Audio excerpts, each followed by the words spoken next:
নাকি আওয়ামী লীগ যারা করে তাদের মরণ বলতে কিছু নাই নাকি? তারা আছে না এরকম? অনেকেই মনে করে চলাফেরা দেখলে মনে হয় যে মরণ বলতে মনে হয় কিছু নাই। আমাদের চলাফেরাটা কিন্তু এরকমই। আমরা এমনভাবে দুনিয়াতে চলাফেরা করি, এমনভাবে জুলুম করি, এমনভাবে অন্যায় করি, এমনভাবে অত্যাচার করি, দেখলে মনে হয় মরণ বলতে কিচ্ছু নাই। আল্লাহ বলবেন, ও আমার বান্দারা, লিমানিল মুলকুল ইয়াউম, আজকের রাজত্ব কার? আর একটু জোরে বলেন কার? আল্লাহ তাআলা বলবেন, ও আমার বান্দারা, আজকের রাজত্ব কার? আল্লাহ তাআলা প্রশ্ন করবেন, লিমানিল মুলকুল ইয়াউম, আজকের রাজত্ব কার? সবাই কিন্তু চুপ হয়ে আছে, কোনো কথাবার্তা নাই, কেউ কোনো কথা বলবে না। তখন আমার আল্লাহ নিজেই জবাব দিবেন, লিল্লাহিল ওয়াহিদিল কাহ্হার।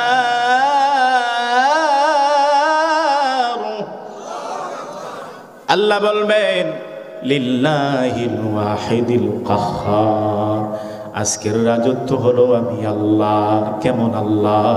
যেই আল্লাহ একেবারে শক্তিশালী আল্লাহ।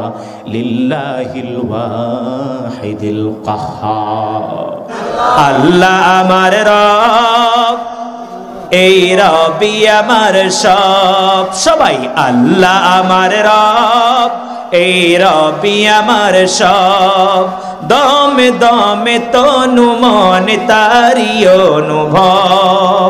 দমে বন্ধুরা, চ্যানেলটি সাবস্ক্রাইব করুন। আমাদের সবাইকে মরতে হবে। কথা বলেন, নাকি আওয়ামী লীগ যারা করে তাদের মরণ বলতে কিছু নাই নাকি? তারা আছে না এরকম? অনেকেই মনে করে চলাফেরা দেখলে মনে হয় যে মরণ বলতে মনে হয় কিছু নাই। আমাদের চলাফেরাটা কিন্তু এরকমই।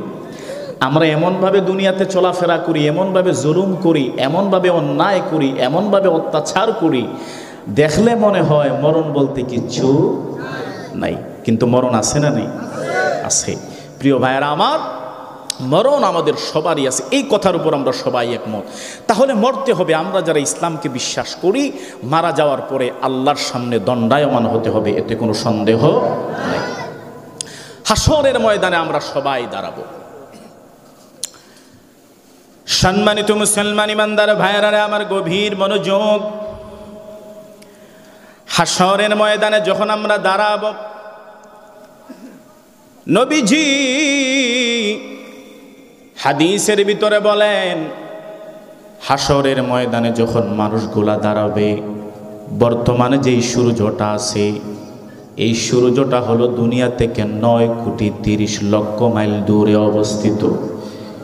নবীজি বলেন, ওই 9,30,00,000 মাইল দূরের সূর্যকে আল্লাহ তাআলা বর্তমানে সূর্যের যেই হিট আছে, ওই সূর্যের আরো 70 গুণ হিট বাড়ায়া হাসরের ময়দানে আল্লাহ তাআলা বান্দাদের একেবারে 9 ইঞ্চি মাথার উপরে ফিট করে দিবেন। জোরে কোন নাউজুবিল্লাহ।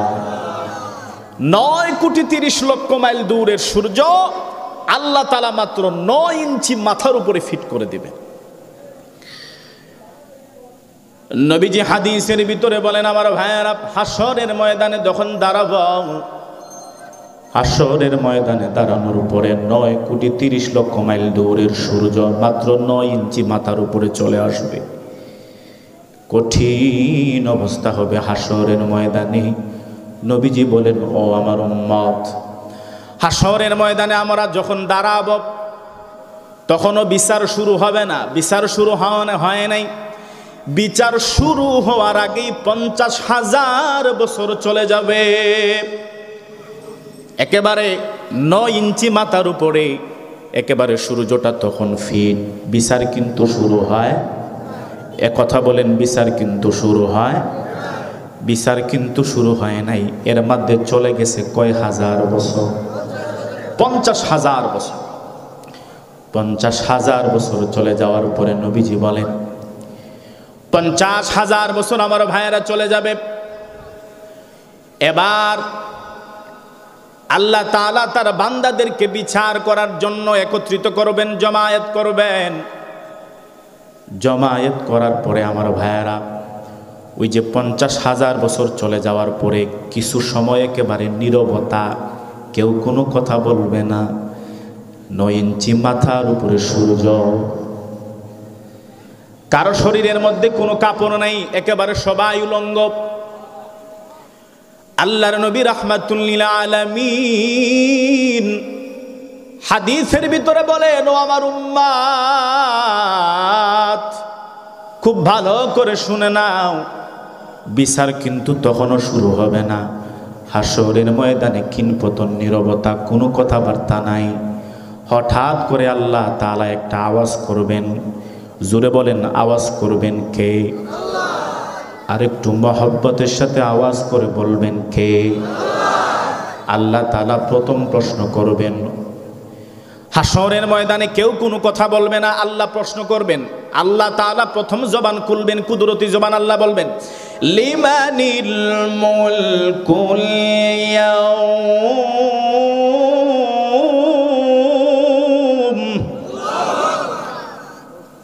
আল্লাহ বলবেন, ও আমার বান্দারা, লিমানিল মুলকুল ইয়াউম, আজকের রাজত্ব কার? আর একটু জোরে বলেন, কার? আল্লাহ তাআলা বলবেন, ও আমার বান্দারা, আজকের রাজত্ব কার? আল্লাহ তাআলা প্রশ্ন করবেন, লিমানিল মুলকুল ইয়াউম, আজকের রাজত্ব কার? সবাই কিন্তু চুপ হয়ে আছে, কোনো কথাবার্তা নাই, কেউ কোনো কথা বলবে না। তখন আমার আল্লাহ নিজেই জবাব দিবেন, লিল্লাহিল ওয়াহিদিল কাহ্হার।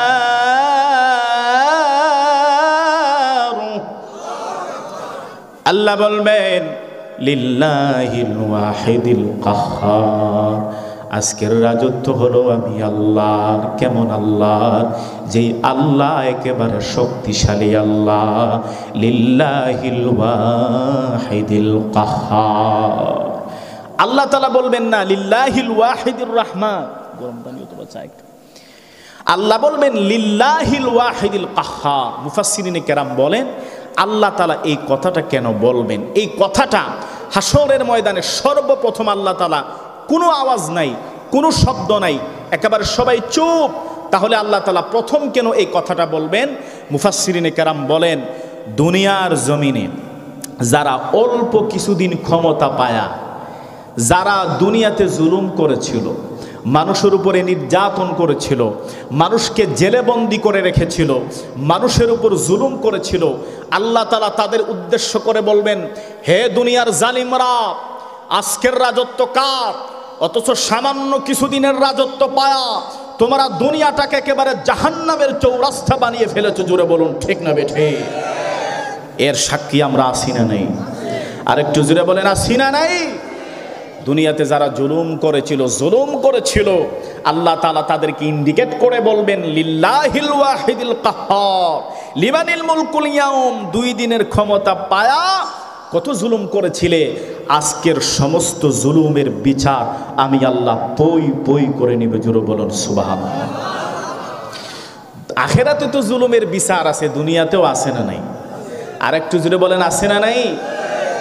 আপনারা খেয়াল করে দেখবেন প্রিয় ভাইরা আমার, গত 15 বছর যারা জুলুম করেছিলেন, যতগুলো কারণ আছে আপনারা ডাউন হওয়ার এর অন্যতম কারণ হলো এদেশের আলেম ওলামাদেরকে আপনারা জেলে বন্দি করে রেখেছেন। জুড়ে বলেন, ঠিক না বেঠে?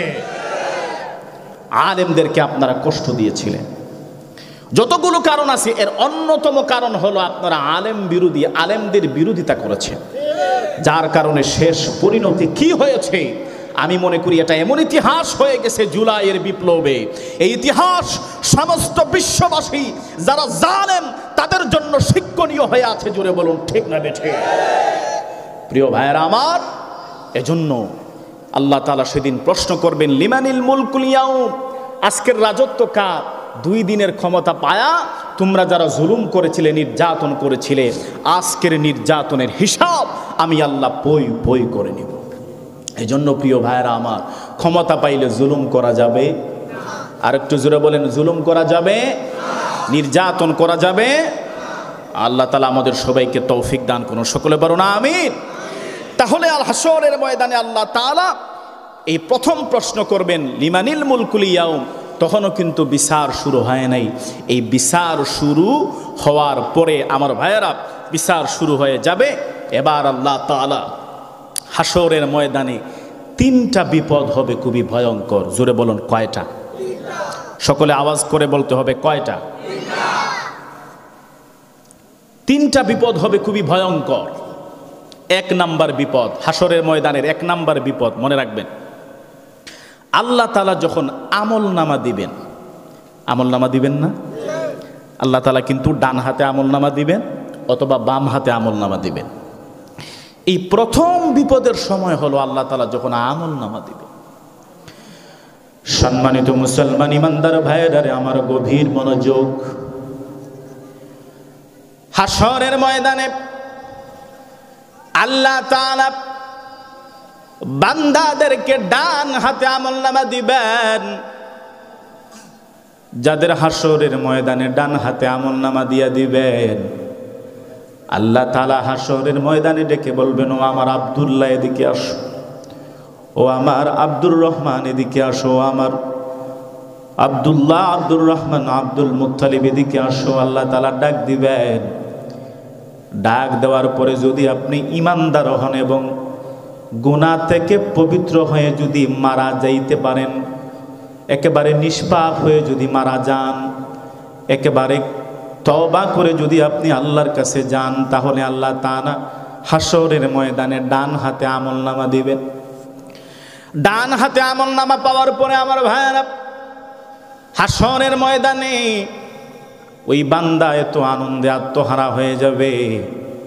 হাসরের ময়দানে ডান হাতে আমলনামা পাওয়ার পরে তার বাবাকে বলবে, বাবা দেখো আমার আল্লাহ আমার ডান হাতে আমলনামা দিয়ে দিছে। সুবহানাল্লাহ, একটু জোরে কইবেন না? তার মাকে ডেকে বলবে, আম্মা আমার আল্লাহ আমার ডান হাতে আমলনামা দিয়ে দিছে। হাসরের ময়দানে ভাইকে ডেকে বলবে, ও আমার ভাই আমার আল্লাহ ডান হাতে আমার আমলনামা দিয়ে দিছে। ডান হাতে আমলনামা দেওয়ার মানে হলো আল্লাহ আপনারে মাফ করে দিছেন। সুবহানাল্লাহ। ডান হাতে আমলনামা পাওয়ার পরে আমার ভাইরা খুশিতে আত্মহারা হয়ে যাবে। হাসরের ময়দানে বলবে, হা উমকরাউ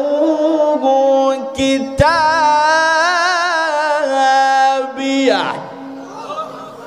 হাসরের ময়দানে ডান হাতে আমলনামা পাওয়ার পরে খুশিতে আত্মহারা হয়ে যাবে। সবাই রে দেখাইবে, কইবে দেখো বন্ধু আমার আল্লাহ আমারে মাফ করে দিছেন, আমার ডান হাতে আমলনামা দিয়ে দিছে। যারে আল্লাহ তাআলা ডান হাতে আমলনামা দিয়ে দিবেন ওই ব্যক্তি তো মাফ পায়া গেল, সে তো একেবারে নাজাত পেয়ে গেল, জান্নাতি হয়ে গেল। এবার আল্লাহ তাআলা গুনাহগারকে ডাক দিবেন, পাপিষ্ঠ বান্দাদেরকে ডাক দিবেন, জালিমকে ডাক দিবেন, যে দুনিয়ার জমিনে জুলুম করেছিল।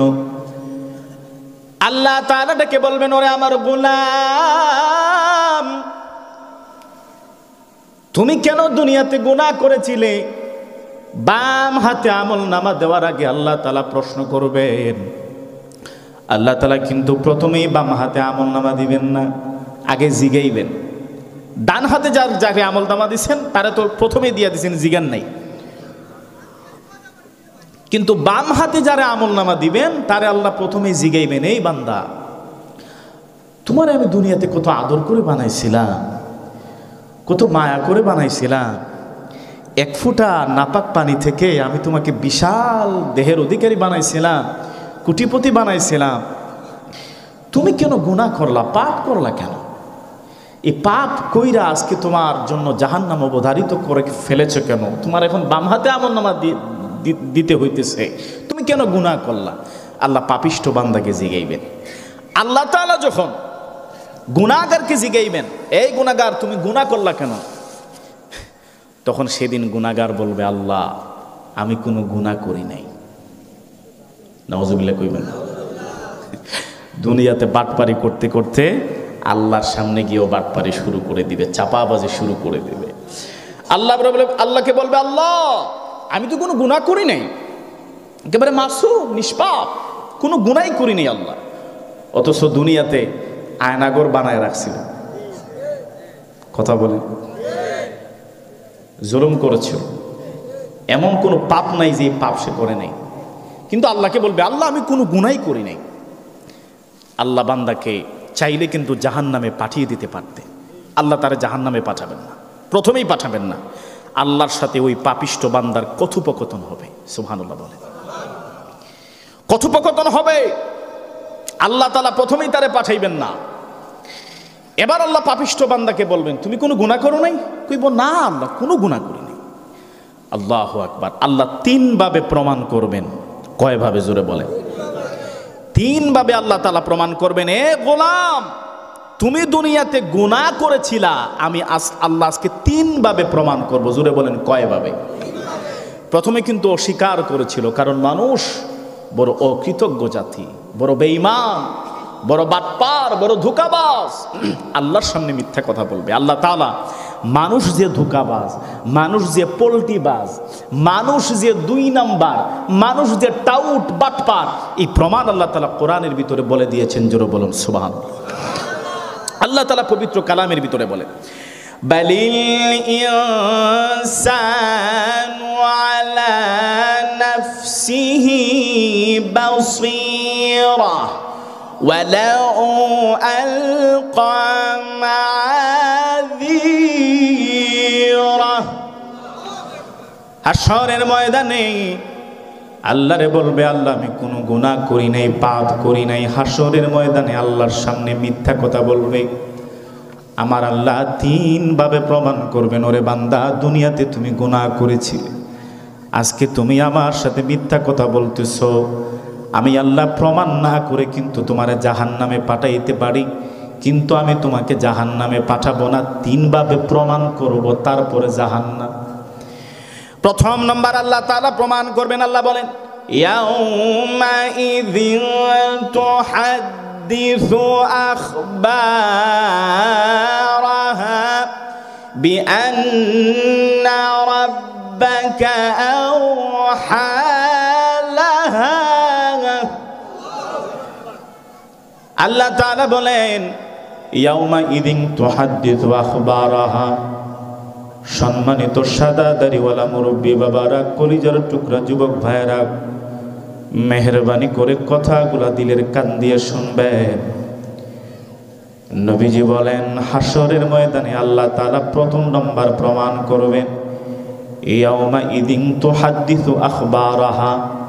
ওই গুনাহগার যেই জায়গায় দাঁড়াইয়া গুনাহ করেছিল, ভোলার জাঙ্গালিয়ার একটা জায়গায় দাঁড়াইয়া গুনাহ করেছিল, জাঙ্গালিয়া বাজারে দাঁড়াইয়া গুনাহ করেছিল, ভোলার চরফেশনে দাঁড়াইয়া গুনাহ করেছিল, ভোলার ইলিশায় দাঁড়াইয়া গুনাহ করেছিল। হাশরের ময়দানে আমার আল্লাহ বলেন ইয়াউমা ইযিন তুহাদ্দিসু আখবারাহা।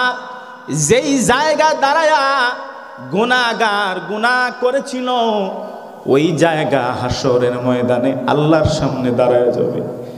জাঙ্গালিয়া বাজার আল্লাহর সামনে দাঁড়ায় যাবে, বোলার চরফেশন আল্লাহর সামনে দাঁড়ায় যাবে, বোলার ইলিশা আল্লাহর সামনে দাঁড়ায় যাবে। কত স্কয়ার ফিট জায়গার মধ্যে দাঁড়ায়া গুনাহ করেছিলে, ওই জায়গা হাশরের ময়দানে আল্লাহর সামনে দাঁড়াইবে। দাঁড়ায়া বলবে ওগো মালিক, এই গুনাহগার মিথ্যা কথা বলতেছে গো আল্লাহ, এইটা মিথ্যা কথা বলতেছে। আমি জমিন সাক্ষী দিলাম, আমি জমিনের উপর দাঁড়ায়া গুনাহ করেছিল, আমি জমিনের উপর দাঁড়ায়া জিনা করেছিল, আমি জমিনের উপর দাঁড়ায়া সুদ খেয়েছিল, আমি জমিনের উপর দাঁড়ায়া হত্যা করেছিল, আমি জমিনের উপর দাঁড়ায়া গুম করেছিল। ওগো মালিক, এই পাপিষ্ঠরে ধরে না, আমি জমিন সাক্ষী দিলাম এটা মিথ্যা কথা বলতেছে আল্লাহ, তারে ধরেন এবং জাহান্নামের মধ্যে পাঠায়া দেন। এক নাম্বার জমিন তার বিরুদ্ধে সাক্ষী দেবে, প্রথম নাম্বার। দুই নাম্বার আমার ভাইরা সূরাতুল ইয়াসিনের ভিতরে আল্লাহ বলেন আল-ইয়াউমা নাখতিমু আলা আফওয়াহিহিম ওয়া তুকাল্লিমুনা আইদিহিম ওয়া তাশহাদু আরজুলুহুম বিমা কানু ইয়াকসিবুন।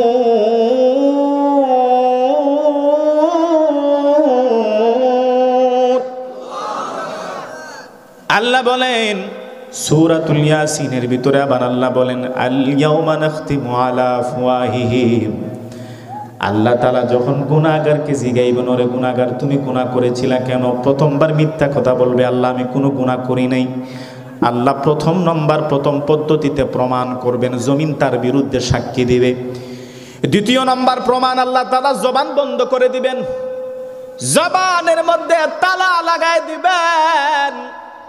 ওই জবান দিয়ে আর কোনো কথা বলতে পারবে না, ওই জবান দিয়ে আর কোনোদিন চাপাবাজি করতে পারবে না। আল্লাহর সামনে যখন মিথ্যা কথা বলবে, আল্লাহ তাআলা জবানের মধ্যে তালা লাগাই দেবেন।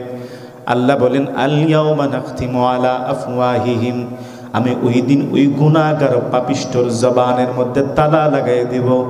ওরে গুনাহগার, এত গুনাহ করে তারপরে অনুশোচনা নাই, এত জুলুম করে তারপরেও তার ভিতরে আফসোস নাই, এত নির্যাতন করে তার ভিতরে আফসোস নাই। এমন পাক্কা মুনাফিক মার্কা মুসলমান আমাদের সমাজে আছে না? না, এত গুনাহ করে, এত জুলুম করে, 15 বছর নির্যাতন করেও তাদের ভিতরে সামান্যতম অনুশোচনা নাই। জুড়ে বলেন ঠিক না বেঠে? সামান্যতম আফসোস নাই। আমি মাঝে মধ্যে দেখি অবাক হয়ে যাই, এত হত্যা, এত গণহত্যা, শাপলা চত্বরের গণহত্যা, এত ছাত্র মারা, আলেমদেরকে জেলের ভিতরে ঢুকানো, আলেমদেরকে ফাঁসি দেওয়া, এত জুলুম করার পরেও, এত পাপ করার পরেও তাদের ভিতরে সামান্যতম অনুশোচনা নাই। এগুলা কাফের থেকেও আরো বক্তর। জুড়ে বলেন ঠিক না বেঠে? অবাক লাগে।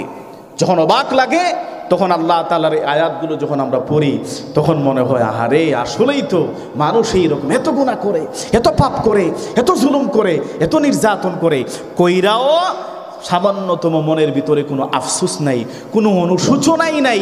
আল্লাহর সামনে যে দাঁড়াতে হবে, এতগুলো গুনাহ করেছে, সামান্যতম আফসোস নাই। আমার ভাইরা, সেদিন আল্লাহর সামনে যখন দাঁড়াবে, আল্লাহ তাআলা সেই বান্দার জবানের মধ্যে তালা লাগাই দিবে। তালা লাগানোর পরে আর কোনোদিন মিথ্যা কথা বলতে পারবে না, আল্লাহর সামনে চাপাবাজি করতে পারবে না। আপনারা কি রাগ করতেছেন নাকি? হ্যাঁ, রাগ করতেছেন নাকি? খারাপ লাগতেছে? আল্লাহ তাআলা জবানের মধ্যে তালা লাগাই দিবেন। জবানের মধ্যে তালা লাগানোর পরে মুখ দিয়ে কথা বলতে পারবে না। ওই দিন হাসরের ময়দানে হাত সাক্ষী দিবে, হাতের জবান আল্লাহ তাআলা খুলে দিবেন। পাওয়ের কুদরতি জবান আল্লাহ তাআলা খুলে দিবেন। হাত সেদিন কথা বলবে, আল ইয়াউমা নাখতিমু আলা আফওয়াহিহিম ওয়া তুকাল্লিমুনা আইদিহিম, হাত কথা বলবে। ওয়া তাশহাদু আরজুলুহুম, পাও কথা বলবে, পাও সাক্ষী দিবে। হাত দেখে বলবে আল্লাহ আমি হাতের দ্বারা ওই গুনাহ করেছিল। চোখ বলবে আল্লাহ আমি চোখের দ্বারা ওই গুনাহ করেছিল। পা বলবে আল্লাহ আমি পাওয়ের দ্বারা ওই গুনাহ করেছিল, ওই জুলুম করেছিল, ওই নির্যাতন করেছিল। জবান আমার ভাইয়েরা বন্ধ থাকবে, কিন্তু বাকি অঙ্গ প্রত্যঙ্গর মুখ জবান আল্লাহ খুলে দিবেন। দ্বিতীয় নম্বর পদ্ধতিতে আল্লাহ তাআলা প্রমাণ করবেন, ওরে গুনাহগার তুমি দুনিয়াতে গুনাহ করেছিলে। 2 নম্বর পদ্ধতি। 3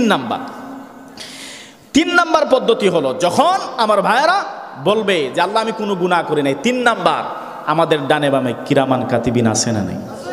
আর একটু জোরে বলেন, আছে না নাই? খবর আছে, খবর আছে। কোথায় যাইতেছেন, কি করতেছেন, সবগুলো ভিডিও করা হচ্ছে। আপনি তো মনে করতেছেন আরে সর্বনাশ, সেখানে কেউ দেখতেছে না।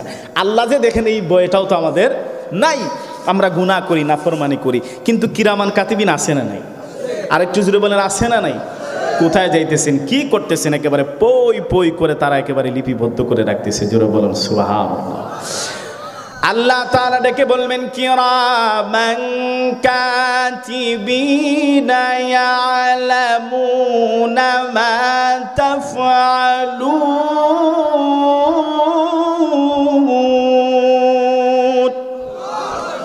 কিরামান কাতিবিন, হাসরের ময়দানে কিরামান কাতিবিন ডেকে বলবে আল্লাহ, ও আল্লাহ এই গুনাহগার নাফরমান আপনার সামনে মিথ্যা কথা বলে, আল্লাহ আমরা কিরামান কাতিবিন সাক্ষী আছে না নাই?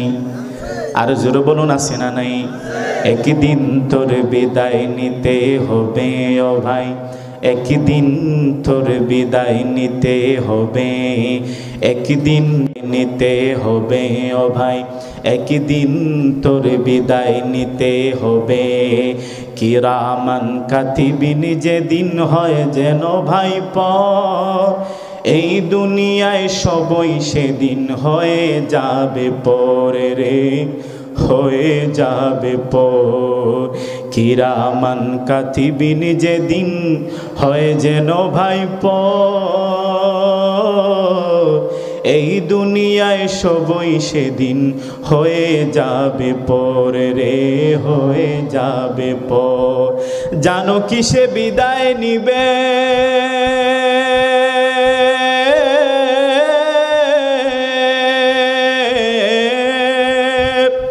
জানো কিসে বিদায় নিবে, 2 দিন আগে পরে, একদিন তোর বিদায় নিতে হবে ও ভাই, একদিন তোর বিদায় নিতে হবে, একদিন তোর বিদায় নিতে হবে ও ভাই, একদিন তোর বিদায় নিতে হবে। ছিল এখন ঠিক কিনা? আল্লাহ তাআলা প্রমাণ করবেন কিরামান কাতিবিনা ইয়ালামুনা মা তাফালুন। কিরামান কাতিবিন ডেকে বলবে, আল্লাহ এই গুনাহগার মিথ্যা কথা বলে আল্লাহ তারে ধরেন। আমি কিরামান কাতিবিন সাক্ষী দিলাম আল্লাহ এই নাফরমান মিথ্যা কথা বলতেছে। আল্লাহ আমরা কিরামান কাতিবিনের সামনে রিপোর্ট আছে, এই দেখেন কোথায় কোন জায়গায় গুনাহ করেছিল সবগুলা লিখে রেখেছি। আল্লাহ তাআলার সামনে কিরামান কাতিবিন সবগুলো উপস্থাপন করবে। আল্লাহ তাআলা 3 ভাবে প্রমাণ করবেন, ওরে বান্দা তুমি দুনিয়াতে গুনাহ করেছিলে। 3 ভাবে প্রমাণ করার পরে, কয় ভাবে প্রমাণ করলেন? আরেকটু জোরে বলেন, কয় ভাবে? 3 ভাবে প্রমাণ করার পরে আল্লাহ তাআলা বলবেন, এই বান্দা এখন তুমি বলো। যখন এই কথা সবগুলা প্রমাণ হয়ে যাবে তখন আল্লাহ জিগাইবেন, এই গুনাহগার তুমি এখন বলো তুমি কেন গুনাহ করলা। দেখেন এখন এতক্ষণ আল্লাহ তাআলা 3 ভাবে প্রমাণ করার পরে এখন আল্লাহ তাআলা যখন জিগাইবেন, ও বান্দা তুমি গুনাহ করলা কেন, তখন আমার ভাইয়েরা হাসরের ময়দানে ওই গুনাহগার ডেকে বলবে, আল্লাহ আমি তো গুনাহ করি নাই, গুনাহ করতে চাই নাই, আমার নেতা আমারে গুনাহ করাইছে। কার কথা কইব? আরেকটু জোরে কান। আমাদের সমাজে নেতা আছে না নাই? আরেকটু জোরে বলেন, আছে না নাই? আমার ভাইয়েরা নেতা আছে। নেতার কথা যখন বলবে আল্লাহ তাআলা তখন বলবেন, এই নেতার কথা বলে নেতার দুহাই দিয়ে নেতার উপরে দোষ চাপিয়ে বাঁচা যাবে? আরেকটু জোরে বলেন, বাঁচা যাবে না, কখনোই বাঁচা যাবে না, কশিনকালেও বাঁচা যাবে না। কারণ আমার ভাইয়েরা আল্লাহু আকবার, আল্লাহ তাআলা পবিত্র কালামের ভিতরে বলে দিয়েছেন অনুগত্য করতে হবে কার? আল্লাহ এবং তার রাসূলের। আনুগত্য করতে হবে, অনুসরণ করতে হবে আল্লাহ এবং তার রাসূলের। ওই কথা বলে নেতার দুহাই দিয়ে বাঁচা যাবে? আরেকটা জোরে বলেন, বাঁচা যাবে? অনেকেই নেতার দুহাই দেয়, নেতার কথায় হত্যা করে, নেতার কথায় মানুষ মারে, নেতার কথায় চাঁদাবাজি করে, টেন্ডারবাজি করে। হাসরের ময়দানে যখন নেতার দোষ দিবে তখন এই দোষ দিয়ে কোনো লাভ হবে না। প্রিয় ভাইরা আমার, এইগুলা প্রমাণ করার পরে আল্লাহ তাআলা এবার গুনাহগারকে যখন আল্লাহ চেপে ধরবেন, গুনাহগার কোনো কথা বলতে পারবে না। এবার আমার ভাইরা হাসরের ময়দানে আমার আল্লাহ ডেকে বলবেন, নেতার দোষ দিবেন। নেতার দোষ দেওয়ার পরে আল্লাহ তাআলা জিগাইবেন, এখন তুমি কেন গুনাহ করলা বলো। দেখেন আল্লাহর সাথে কথোপকথন হচ্ছে কিন্তু এই পাপিষ্ঠ বান্দা। আল্লাহ তাআলা জিগাইবেন, এখন বলো তুমি কেন গুনাহ করেছিলা। 3 নাম্বার বার যখন আল্লাহ আবার জিগাইবেন তখন বলবে, আল্লাহ আসলে আমি গুনাহ করি নাই, এই শয়তান আমারে গুনাহ করাইছে। কার কথা বলবে? আরেকটু জোরে কও। শয়তান আমাদের পিছনে আছে না নাই? শয়তান ধোঁকা দেয় কি দেয় না? শয়তান ইনজেকশন দেয় কি দেয় না? শয়তানের কথা বলবে, আল্লাহ আমি তো কোনো গুনাহ করি নাই, আল্লাহ সব শয়তান আমারে গুনাহ করাইছে। আল্লাহ তাআলা ইবলিস শয়তানকে ডাক দিবেন, এই ইবলিস শয়তানের দিকে আসো, তুমি আমার আব্দুল্লাহ, তুমি আমার আব্দুর রহমানকে নাকি গুনাহ করাইছিলা, তারে গুনাহ করাইছিলা। শয়তান বলবে, আল্লাহ আমি যে তানে গুনাহ করাইছিলাম এইটা সে দেখলো কেমনে? কথা বলেন ঠিক না বেঠিক? আচ্ছা, শয়তান যে আমাদেরকে ধোঁকা দেয় আমরা কি দেখি? জীবনে শয়তান দেখছেন? মানুষ শয়তান দেখা যায় কিন্তু বাস্তবে তো শয়তান দেখা যায় না। আল্লাহ তাআলা বলবেন, এই শয়তান তুমি তারে ধোঁকা দিলা কেন? শয়তান বলবে, আল্লাহ আমি যে তারে ধোঁকা দিছি সেটা সে দেখলো কেমনে? তখন আল্লাহ বান্দাকে জিগাইবেন, এই বান্দা, শয়তান যে তোমাকে ধোঁকা দিয়েছিল সেটা তুমি কিভাবে দেখলা?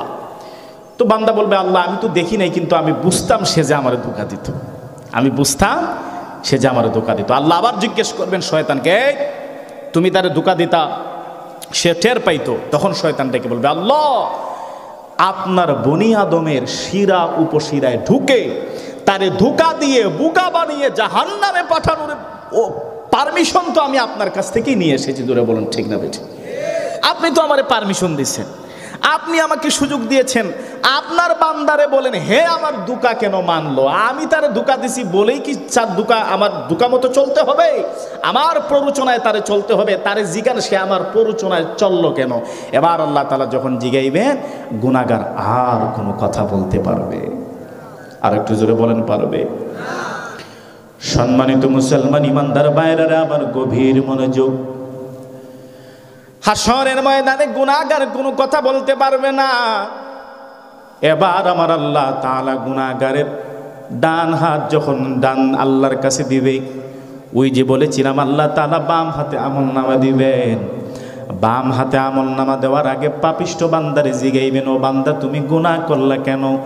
পাপিষ্ঠ বান্দা বলবে, আল্লাহ আমি কোনো গুনাহ করি নাই। এত কথোপকথন করার পরে যখন প্রমাণিত হবে ওই গুনাহগার গুনাহ করেছিল, আল্লাহ তাআলা এবার আল্লাহর সামনে ওই পাপিষ্ঠ বান্দা ডান হাত মেলে ধরবে, আল্লাহরে বলবে, আল্লাহ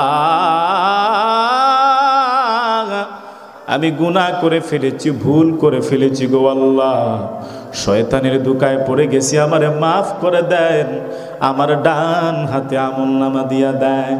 আল্লাহ তাআলার সামনে যখন ডান হাতটা মেলে ধরবে, ওই দিন আর কোনো কাজে আসবে না।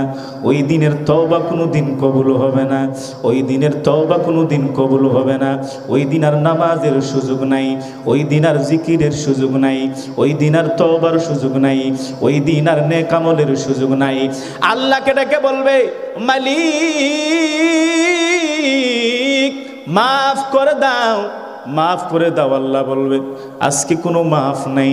ওই পাপিষ্ঠ বান্দার ডান হাত, হাদিসের ভিতরে নবীজি বলেন, পাপিষ্ঠ বান্দা যখন ডান হাতে আমলনামা দেওয়ার জন্য আল্লাহর সামনে ডান হাত মেলে ধরবে, আল্লাহ তাআলা ওই ডান হাতটা এভাবে ঘুরায়া ভাঙ্গা দিবে। ডান হাত ভেঙে দিয়ে গাড়ের সাথে লটকায়া দিবেন। গাড়ের সাথে লটকায়া দেওয়ার পরে বাম হাত যখন মেলাবে, বাম হাতের মধ্যে আল্লাহ তাআলা সরাসরি আমলনামা দিবেন না। ওই বাম হাতটা বুক দিয়ে ঢুকাইবেন, বুক দিয়ে ঢুকায়া পিঠের দিক দিয়ে বের করবেন। পিঠের দিক দিয়ে বের করার পরে আমার ভাইয়েরা পিছনের দিক দিয়ে যখন বাম হাত চলে যাবে, বুক ছিদ্র করে পিঠ দিয়ে বাম হাত বের করে আল্লাহ তাআলা ওই পিছনের দিক দিয়ে বাম হাতে আমলনামা দিবেন। তখন সে তো আর দেখবে না, কারণ মুখ হলো সামনের দিকে। আল্লাহ তাআলা ফেরেশতাদেরকে বলবেন, ও আমার ফেরেশতারা, এই নাফরমানদের ধরো, ওই নাফরমানের মুখটা পিছনের দিক দিকে ঘোরায়া দাও। ফেরেশতারার সাথে সাথে গাড়টা ঠাস করে মস্কায়া একেবারে মুখটা পিছনের দিক দিয়ে দিয়ে দিবে। আল্লাহ তাআলা বলবেন, ও আমার বান্দা, ও পাপিষ্ঠ, ও গুনাহগার, এই নে তোর আমলনামা পিছনের দিক দিয়ে আমি বাম হাতে তোর আমলনামা দিয়া দিলাম। আল্লাহ তাআলা বলেন, ইকরা কিতাবাকা কাফা বিনাফসিকাল ইয়াউমা আলাইকা হাসিবা। পিছনের দিক দিয়ে আমার ভাইয়েরা বাম হাতে আমলনামা দেওয়ার পরে ওই পাপিষ্ঠ বান্দারে আল্লাহ তাআলা ডেকে বলবেন, ফেরেশতাদেরকে ডেকে বলবেন, ও আমার ফেরেশতারা, খুযূহু ফাগুল্লুহু সুম্মাল জাহিমা সাল্লু।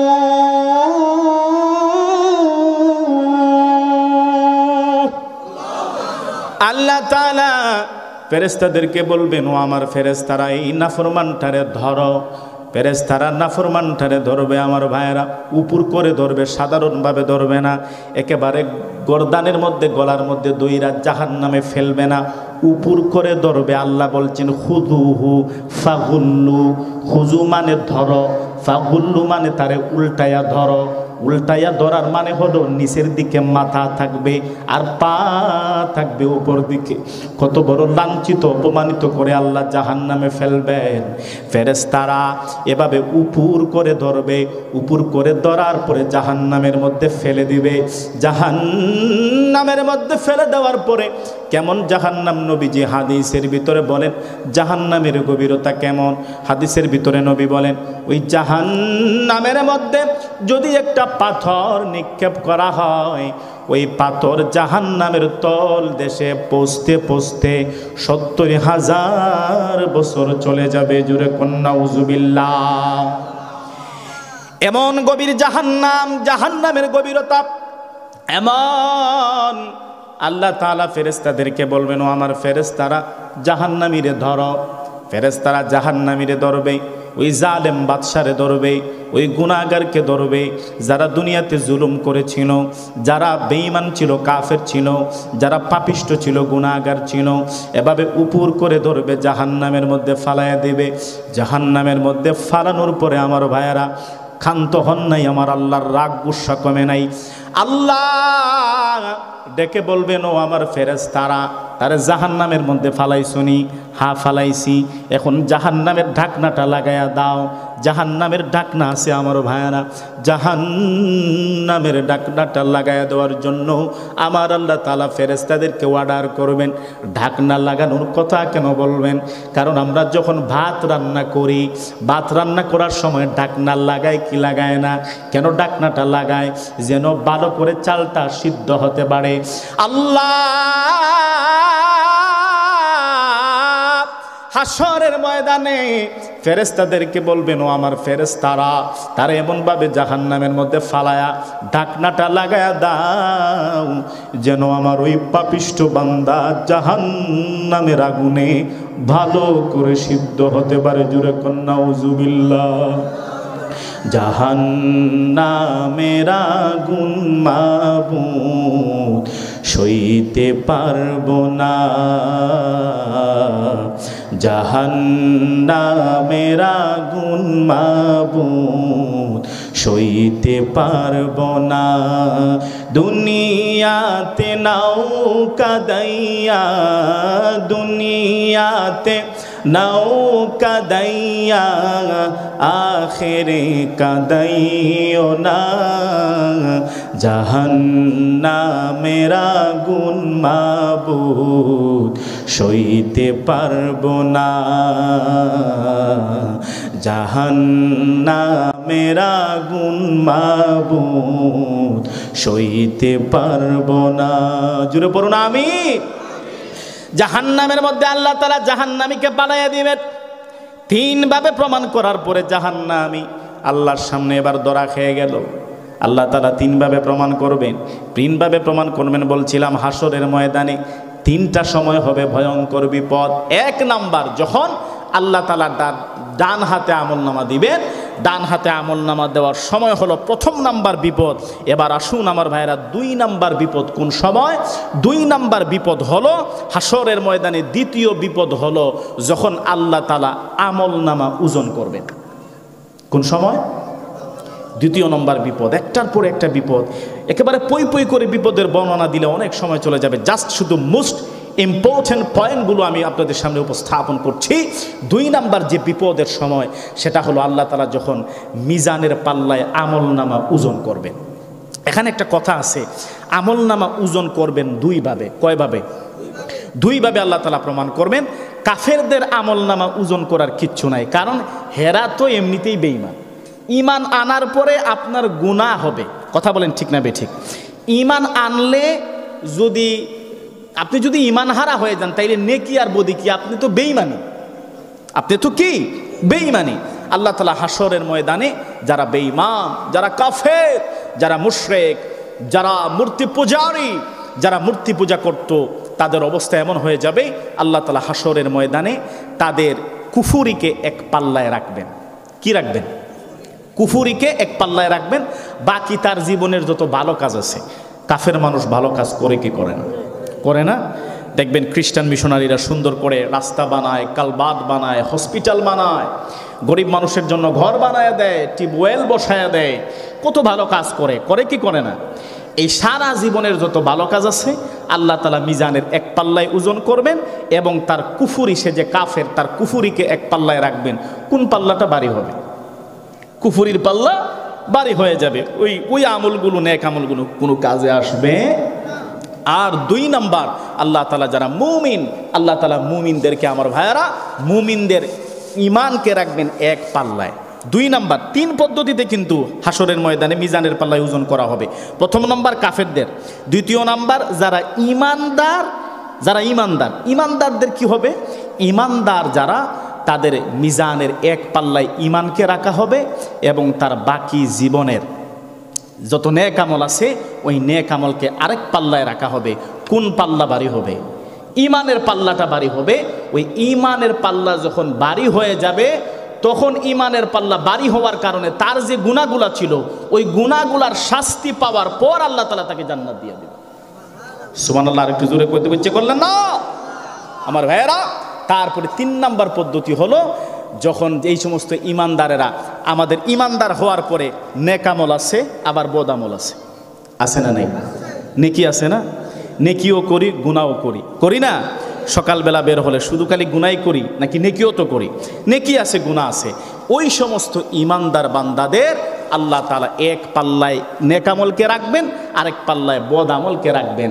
তার যেই ব্যক্তি, যেই মুমিনের নেকির পাল্লা ওজন হয়ে যাবে তার গুনার আমল থেকে, আল্লাহ তাআলা তাকে সাথে সাথে জান্নাত দিয়ে দিবেন। সুবহানাল্লাহ। কঠিন বিপদের সময় সম্মানিত মুসলমান ইমানদার ভাইয়েরা, আমার গভীর মনোযোগ। 2 নাম্বার বিপদের সময় আল্লাহ তাআলা যখন মিজানের পাল্লায় নেক আমল ওজন করবেন। 3 নাম্বার সময় আমার ভাইয়েরা, বিপদের সময় হলো পুলসিরাতের পুল পার হওয়ার সময়। আহা, পুলসিরাতের পুল পার হবেন যারা আমল এবং ঈমানের গতি যত বেশি হবে, তার পুলসিরাতের পুল পার হওয়ার গতি তত বেশি। এমন ঈমানদার আছে পুলসিরাতের পুলের মধ্যে সামনে যাবে, চোখের পলকে আল্লাহ পার করে দিবেন। সুবহানাল্লাহ। একটু জোরে বলে। আবার কোনো বান্দা আছে 1 মিনিটে পার হবে, আবার কোনো বান্দা আছে 1 ঘন্টায় পার হবে। আপনার ঈমান এবং আমলের ওজন যত বেশি, দৌড় যত বেশি, আপনার পুলসিরাতের পুলে আপনার দৌড় হবে তত বেশি। 3টা সময় হবে আমার ভাইয়েরা, অত্যন্ত ভয়ঙ্কর বিপদের সময়। এই 3 বিপদের সময় আমার ভাইয়েরা, বিপদ যখন কেটে যাবে তখন আল্লাহ তাআলা, ওই যে বলছিলাম 3 বিপদ যাওয়ার পরে আল্লাহ তাআলা এবার হাসরের ময়দানে বিচার করবেন। তারপরে বিচার করবেন, ওই যে এই ওজনের কথা বলেছিলাম, নেকির পাল্লা ওজন হবে। আবার ওই নেকির পাল্লার ওজনের সময় আপনি যে নেকি করবেন, এই অনেকগুলা নেকি আছে। আরেকটা পদ্ধতি আছে, সেটা হলো হাদিস থেকে যেটা পাওয়া যায়, সেটা হলো আপনার নেকির পাল্লাকে আল্লাহ তাআলা এক পাল্লায় ওজন করবেন। ওমা, দেখা যায় যে এই নেকির পাল্লা, আপনি নামাজ পড়ছেন, এই নামাজের নেকি আল্লাহ তাআলা উঠাইছেন। আপনি হজ করছেন, এই হজের নেকি আল্লাহ তাআলা উঠাইছেন। এখন দেখা যায় এই নেকির পাল্লা ওজন হয় না। নামাজের ওজন নাই, হজের ওজন নাই, জাকাতের ওজন নাই। বান্দা অবাক হয়ে যাবে, আল্লাহ বুঝলাম না, নামাজ তো পড়লাম আমি, কি নামাজের এই নেকির পাল্লা ওজন হয় না কেন, ভারী হয় না কেন? কারণ ওই নেকির ভিতরে 3টা আমল কোয়ালিটি ছিল না। কয়টা? নেকির ভিতরে 3টা কোয়ালিটি থাকতে হবে। জোরে বলুন, কয়টা? খুব গুরুত্বপূর্ণ কথাগুলো প্রিয় ভাইরা আমার, খুব মনোযোগ দিয়ে শুনবেন। নেকি করলেও হবে না, নেকির ভিতরে 3টা কোয়ালিটি যদি না থাকে। জোরে বলেন, কয়টা?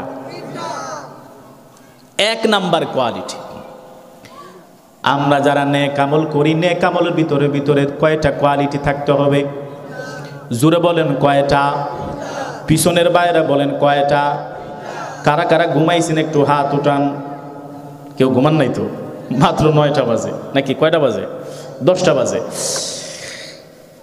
নেক আমলের মধ্যে 3টা কোয়ালিটি যদি হয়, ওই কোয়ালিটি গুলো হলে আপনার নেকির পাল্লায় ওজন হবে। নেকির পাল্লায় ওজন হবে 1 নাম্বার, নেকির ভিতরে ঈমান থাকতে হবে। এক নাম্বার কি? ওই যে আমি বলেছিলাম, কারণ কাফেররা নেক আমল করার পরেও ঈমান না থাকার কারণে ওজন হবে। এক নাম্বার নেকির ভিতরে ঈমান থাকতে হবে। দুই নাম্বার ইখলাস থাকতে হবে। সুবহানাল্লাহ।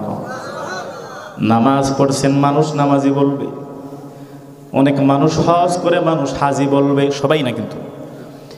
আমরা যারা অনেক নেক আমল করি, নেক আমলের ভিতরে ইখলাস থাকে না, আছে না নেই? আরেকটু জোরে বলেন, আছে না নেই? আল্লাহ তাআলা বলেন, ওয়ামা উমিরু ইল্লা লিয়াবুদুল্লাহ মুখলিসিনা লাহুদ্দিন হুনাফা ওয়া ইউকিমুস সালাতা ওয়া ইউতুজ যাকাতা ওয়া যালিকা দীনুল কাইয়্যিমা। নেক আমলের ভিতরে এক নম্বরে থাকতে হবে ঈমান, দুই নম্বর থাকতে হবে ইখলাস। ইখলাস ছাড়া যদি নেক আমল করেন, ওই নেক আমল কোনো ওজন হবে। হাশরের ময়দানে আল্লাহর সামনে শহীদ দাঁড়ায় যাবে। শহীদ শহীদ ডেকে বলবে, আল্লাহ আমি দুনিয়ার জমিনে বেঈমান কাফেরদের বিরুদ্ধে যুদ্ধ করে শহীদ হয়েছি, কিন্তু বুঝলাম না আমার শাহাদতের আমল নাই কেন। আমি তো শহীদ হইলাম, আমার শাহাদতের আমল নাই। আল্লাহ আমি তো হজ করেছিলাম, আমার হজের আমল নাই কেন। আল্লাহ তাআলা আমি দান করেছিলাম, আমার দানের আমল নাই কেন। আল্লাহ আমি নামাজ পড়েছিলাম, আমার নামাজের আমল নাই কেন। আল্লাহ আমি এই নেক আমল করেছিলাম, এই নেক আমল করেছিলাম, এই নেক আমলের ওজনগুলো আমি দেখি নাই, এই নেক আমল কেন নাই। আল্লাহ তাআলা বলবেন, ওরে বান্দা তুমি হজ করেছো, মানুষ তোমারে হাজি বলবে। ওই দুনিয়াতে মানুষ তোমারে হাজি বইলা ফালাইছে, তোমার প্রতিদান শেষ। তুমি শহীদ হয়েছিলা, মানুষ তোমাকে শহীদ বলবে, বীর বাহাদুর বলবে। দুনিয়ার মানুষ তোমাকে শহীদ বলে ফেলেছে, তোমার প্রতিদান শেষ। আখেরাতে আর কোনো অংশ নাই। এর একমাত্র কারণ হলো ওই নেক আমলের ভিতরে ইখলাস না থাকার কারণে ধরা খাইছে। জোরে বলেন ঠিক না বেঠিক? দুই নাম্বার ইখলাস থাকতে হবে। ইখলাস যদি না থাকে তাহলে বিপদে পড়ে যাবেন। তিন নাম্বার হলো আমার ভাইয়েরা, বেদাত মুক্ত আমল। তিন নাম্বার কি? আমল করতেছেন কিন্তু এটা কিন্তু বেদাত, কোরআনেও নাই, হাদিসেও নাই। আছে না নাই? আর একটু জোরে বলেন, আছে না নাই? বেদাত মুক্ত আমল হতে হবে। বেদাত যুক্ত আমল যদি হয় তাহলে বিপদে পড়ে যাবেন, আর বেদাত মুক্ত আমল হলে আল্লাহ আপনাকে বাঁচাইয়া দিবেন।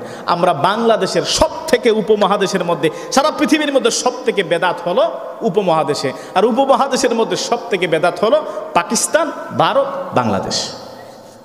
জুড়ে বলেন ঠিক না বেঠিক? আরে কথা কন না, জুড়ে বলেন ঠিক না বেঠিক? দেখবেন আপনারা আমাদের সিলেটে, আমি তো সিলেটের সন্তান, সিলেটের মানুষ, আমাদের এলাকার কতগুলো মাজার আছে, আছে না? শাহজালালের মাজার আমাদের মৌলভীবাজার জেলাতে আছে। শাহপরান হজরতে শাহজালাল মুজাররাদে ইয়ামানি রহমতুল্লাহি আলাইহি 360 আউলিয়ার মধ্যে তারা তো আল্লাহর ওলি চলেন, এতে কোনো সন্দেহ? আরেকটু জোরে বলুন, সন্দেহ? বড় বড় যারা বুজুর্গ আল্লাহর ওলি, উনারা হলেন আমাদের হৃদয়ের স্পন্দন। আমরা ওনাদেরকে ভালোবাসি। আল্লাহর ওলিরা সত্য, তাদের কারামত সত্য, এতে কোনো সন্দেহ নাই। কিন্তু মাজার যারা এই মাজারগুলা বানায়া ভণ্ডামি করে, মাজার পূজা যারা করে, এই সমস্ত বেদাত যারা করে, হাসরের ময়দানে তাদের জন্য কঠিন শাস্তি আছে না নাই? আরেকটু জোরে বলেন, আছে না নাই? ও বেদাত করে না, শিরিক করে। কি করে? ডাইরেক্ট শিরিক করে ফেলে। হ্যাঁ, সন্তান আল্লাহ এই মাজারে গিয়া বলে, বাবা শাহজালাল আমার তো সন্তান নাই, আমার একটা সন্তান দেন। সন্তান দেওয়ার মালিক কে? আর একটু জোরে বলেন, কে? বাবা শাহজালাল আমার ব্যবসা বাণিজ্য উন্নত নাই, ব্যবসা বাণিজ্য উন্নত করায় দেন। ব্যবসা বাণিজ্য উন্নতি দেওয়ার মালিক কে? কার হাতে সব কিছু? বাংলাদেশে একটা দরবার আছে, ওই দরবারে গেলে নাকি যত গরিব আছে সব ধনী হয়ে যায়। আছে না এরকম একটা দরবার? কেউ যদি মুড়ি টুরি থাকে না, আমি বলতেছি না, নাকি বইলা ফালাইমু 18 ফরিদপুরের দরবার আছে না? আমি জানি না, মানে আমি শুনেছি আমাদের এদিকে যারা যায় এরা বলছে যে তুই গরিব, আয় বেড়া 18 দরবারে, ওইখানে গেলে নাকি সব ধনী হয়ে যায়। অথচ ওইখানের মধ্যে বেপরদা আছে না নাই? বেদাত আছে না নাই? শিরিক আছে না নাই? শিরিক থাকুক বা না থাকুক আমি জানি না, যেহেতু আমি সরাসরি দেখিনি, কিন্তু বেদাত আছে এতে কোনো সন্দেহ, বেপরদা আছে এতে কোনো সন্দেহ। আমি আমার এক বন্ধুকে জিজ্ঞেসছিলাম, 18 সেখানে গিয়েছিল, তো বললো দোস্ত এখানে সব থেকে বড় মজা হলো পুরুষ আর নারী একসাথে থাকা যায়, নাচা যায়। কথা বুঝাতে পারিনি। থাকা যায় বলতে একসাথে, মনে করেন আপনার কোনো পর্দা পার্টিশন আছে না, আরে আল্লাহ তাআলা পর্দা আমাদের জন্য ফরজ কি ফরজ না? মা বোনদের জন্য পর্দা ফরজ কি ফরজ না? এই পর্দা ফরজের বিধান যদি কেউ লঙ্ঘন করে সে কি পীর হতে পারে? কোনোদিন পীর হতে পারে না। পর্দার লঙ্ঘন যেখানে বেদাত, সেখানে কোনোদিন শান্তি আশা করা যায় না। আপনি যতই আমল করেন, ওই বেদাত মুক্ত আমল যদি না হয় আমাদের কারো পক্ষে বাঁচা সম্ভব না। আর বেদাত যুক্ত যদি আমল হয়, আমার ভাই, বেদাত মুক্ত আমল হলে বেঁচে যাব, আর বেদাত যুক্ত আমল হলে বিপদে পড়ে যাব। তাহলে কয়টা কোয়ালিটির কথা বললাম? 3টা কোয়ালিটি। কয়টা? আমি আবারও রিপিট করছি, আই রিপিট। 1 নম্বর, হাসরের ময়দানে 3টা কঠিন বিপদ। কয়টা? 1 নাম্বার হলো আল্লাহ তাআলা যখন ডান হাতে আমল নামা দিবেন। 2 নাম্বার হলো যখন মিজানের পাল্লায় আল্লাহ তাআলা নেকির পাল্লা ওজন করবেন। 3 নাম্বার হলো পুলসিরাতের পুল যখন পার হতে হবে, আর আপনার নেকি তখনই ওজন হবে। ওই নেকির ভিতরে আবার যদি 3টা কোয়ালিটি থাকে, 1 নাম্বার হলো, 1 নাম্বার কি? ঈমান। 1 নাম্বার কি? জোরে বলেন, 1 নাম্বার কি? 2 নাম্বার কি? ইখলাস। 2 নাম্বার কি? 2 নাম্বার কি? 3 নাম্বার কি? বেদাত মুক্ত আমল। 3 নাম্বার কি? মনে থাকবে তো এটা? এই 3টা কোয়ালিটি যদি আমলের ভিতরে থাকে, ওই আমল নিয়ে আমরা নাজাত পাবো ইনশাআল্লাহ। হাসরের ময়দানে আমার ভাইয়েরা সব কিছু হাসরের ময়দানে কায়েম হয়ে গেল, আল্লাহ তাআলা বিচার শুরু করে দিবেন।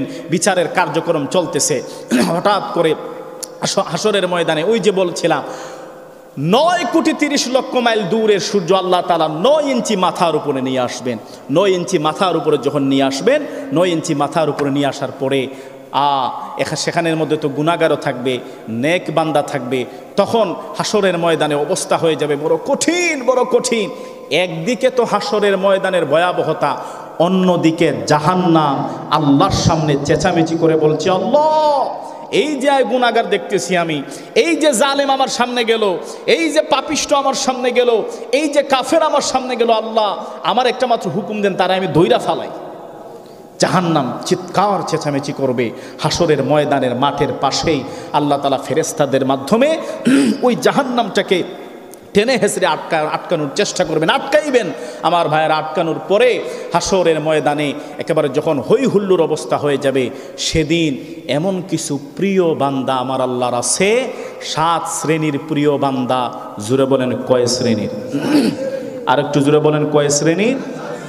7 শ্রেণীর প্রিয় আল্লাহর প্রিয় বান্দা আছে, যারা ওই একেবারে 9,30,00,000 মাইল দূরের সূর্য 9 ইঞ্চি মাথার উপরে চলে আসার পরেও আল্লাহ তাআলা তাদেরকে বাঁচাইবেন, আরশের ছায়ার নিচে ছায়া দিবেন। এ 7 শ্রেণীর মানুষের কথা জানার দরকার আছে না নাই? আর একটু জোরে বলেন আছে না নাই? এই 7 শ্রেণীর মানুষের কথা বলেই আমি শেষ করে দিব। আমার ভাইরা, নবীজি হযরতে আবু হুরায়রা রাদিয়াল্লাহু তাআলা আনহু থেকে বর্ণিত, নবীজি সাল্লাল্লাহু আলাইহি ওয়াসাল্লাম বলেন, সাবআতুন ইউজিল্লুহুমুল্লাহু ফি জিল্লিহি ইয়াওমা লা জিল্লা ইল্লা জিল্লুহু। হাসরের ময়দানে আমার আল্লাহ 7 শ্রেণীর মানুষকে আরশের ছায়ার নিচে ছায়া দিবেন। 1 নাম্বার হলো ইমামুন আদিল। 1 নাম্বার কি? ইমামুন আদিল, ন্যায়পরায়ণ শাসক, যে দুনিয়ার জমিনে ন্যায়পরায়ণ বিচার করেছিল, ইনসাফ কায়েম করেছিল। কিন্তু বড় দুঃখের বিষয়, বর্তমান সমাজে, বর্তমান পৃথিবীতে ন্যায়পরায়ণ শাসক কম নাকি জালেম? ন্যায়পরায়ণ শাসকের তুলনায় জালেমের সংখ্যা বেশি। কথা বলেন ঠিক না বেঠিক? নবীজি বলেন ইমামুন আদিল। 1 নাম্বার হলো হাসরের ময়দানে আল্লাহ তাআলা আরশের ছায়ার নিচে ছায়া দিবেন। 1 নাম্বার হলো ইমামুন আদিল। কোন ইমামুন আদিল?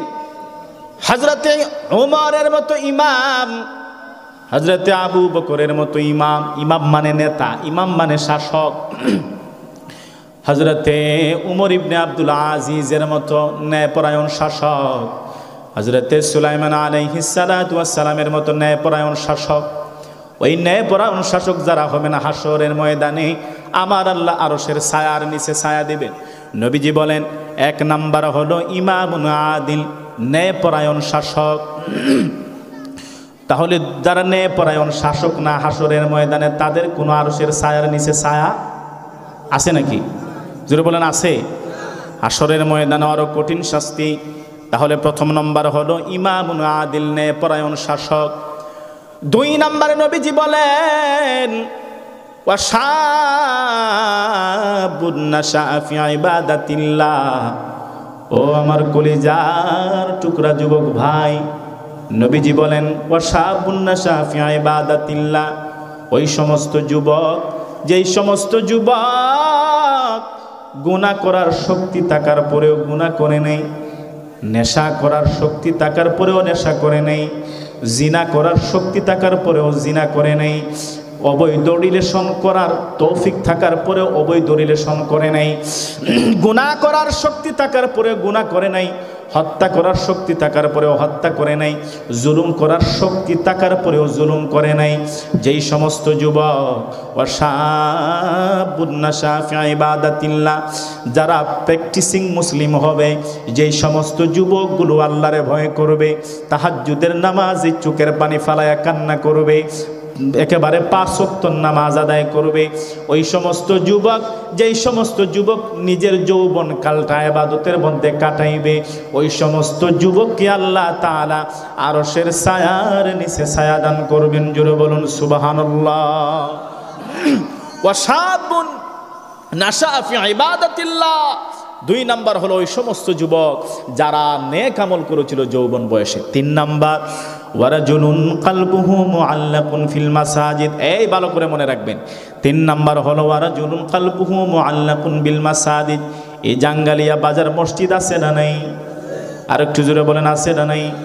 ওই মসজিদের সাথে যদি দিল লাগানো যায়, হৃদ মাজারে যাদের মসজিদ থাকবে, হৃদ মাজারে, ওই যে বলে তোমায় হৃদ মাজারে রাখবো ছেড়ে দেব না, হৃদ মাজারে কারে রাখবেন? অবৈধ রিলেশনকে নাকি কোনো হারাম জিনিসকে? হারাম না হালাল? হালাল রাখবো, হারামগুলা বের করে দেব। কথা বলেন ঠিক না ঠিক? লোভগুলা বের করে দেব। মসজিদকে, মসজিদের টান, ওয়ারাজুলুন কলবুহু মুআল্লাকুন ফিল মাসাজিদ, ওই সমস্ত ব্যক্তি, যেই সমস্ত ব্যক্তির অন্তরের সাথে আল্লাহর ঘর মসজিদের টান লেগে থাকবে। জোরে বলুন সুবহানাল্লাহ।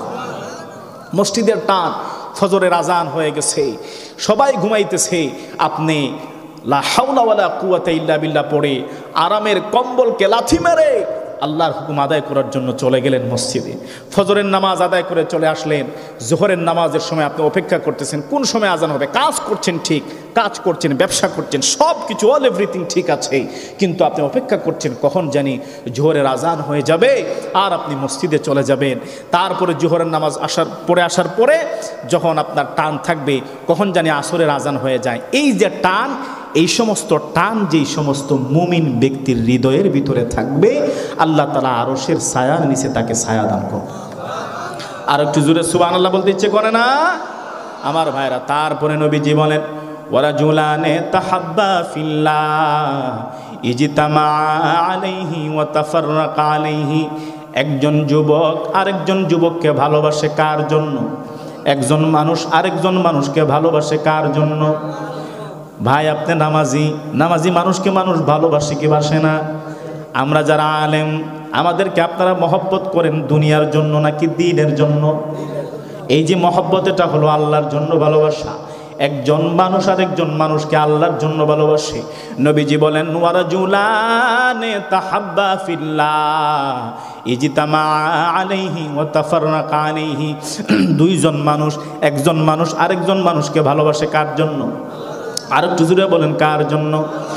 তারপরে নবীজি বলেন ওয়ারাজুলুন দাআতহু ইমরাতুন যাতা মানসাবিন ওয়া জামালিন ফাকালা ইন্নী আখাফুল্লাহ, এমন কোন যুবক, যেই সমস্ত যুবককে কোনো সুন্দরী রূপবতী নারী, মায়াবতী সুন্দরী সুহাসিনী সুকেশিনী কোনো সুন্দরী রূপবতী কোনো নারী যদি অফার করে, ব্যাড রিলেশনের অফার করে, আর ওই সময় কোনো যুবক যদি জিনার কথা জিনার জন্য যদি তাকে আহ্বান করে, অফার করে, এমতো অবস্থায় যুবক যদি বলে ইন্নী আখাফুল্লাহ, ইন্নী আখাফুল্লাহ, ইন্নী আখাফুল্লাহ, আমি এই গুনাহ করতে পারবো না, আমি এই জিনা করতে পারবো না, আমি কাকে ভয় করি?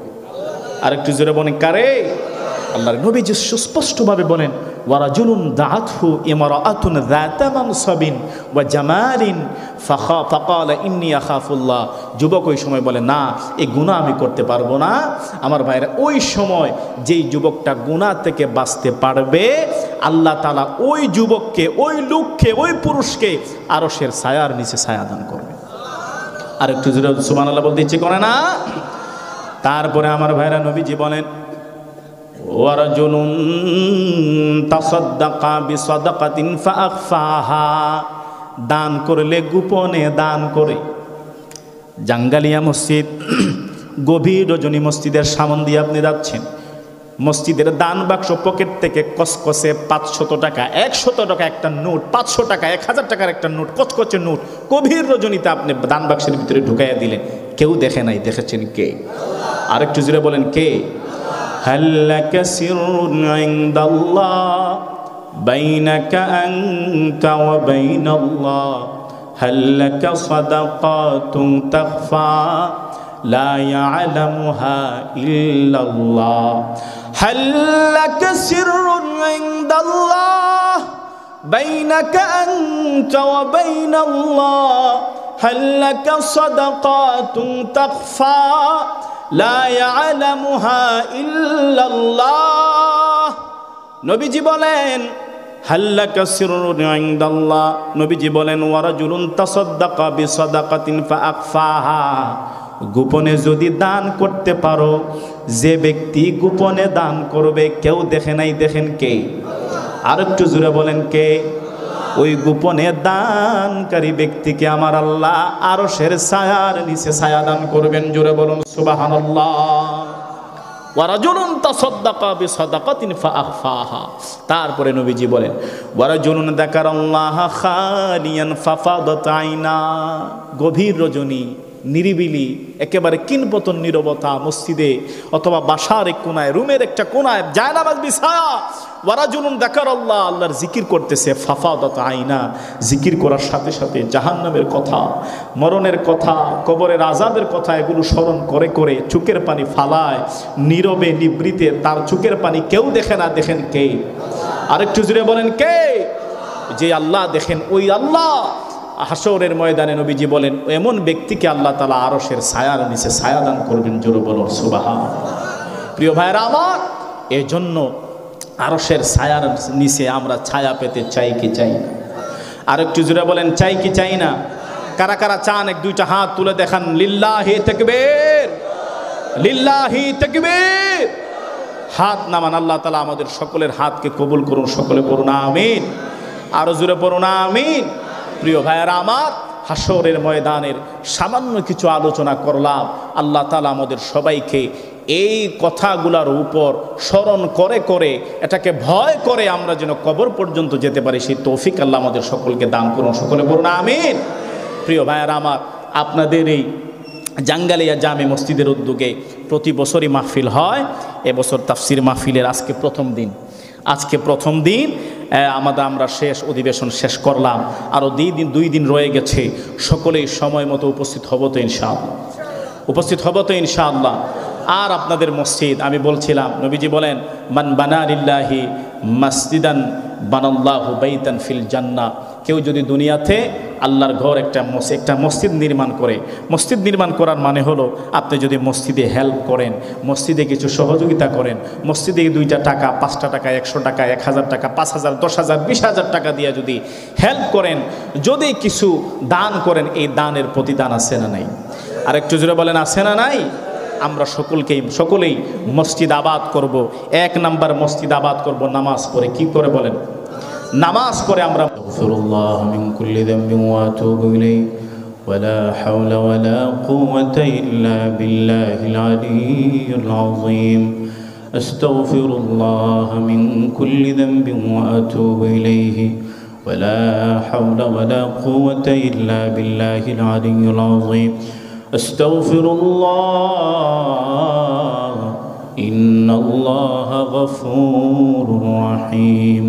আস্তাগফিরুল্লাহ ইন্নাল্লাহ গফুরুর রহিম আস্তাগফিরুল্লাহ ইন্নাল্লাহ গফুরুর রহিম আস্তাগফিরুল্লাহ মিন কুল্লি যামবিন ওয়া আতুবু ইলাইহি ولا حول ولا قوة إلا بالله العلي العظيم اللهم آمين ربنا ظلمنا أنفسنا وإن لم تغفر لنا وترحمنا لنكونن من الخاسرين ربنا آتنا في الدنيا حسنة وفي الآخرة حسنة وقنا عذاب النار رب ارحمهما كما ربياني صغيرا رب ارحمهما كما ربياني صغيرا তুমি ছাড়া কারো কাছে করি মরুদান তুমি ছাড়া আল্লাহ কে বুঝিবে আমাদের মনেরই বেদন আল্লাহ বড় আশা নিয়ে আপনার শাহী দরবারে হাত উঠাইল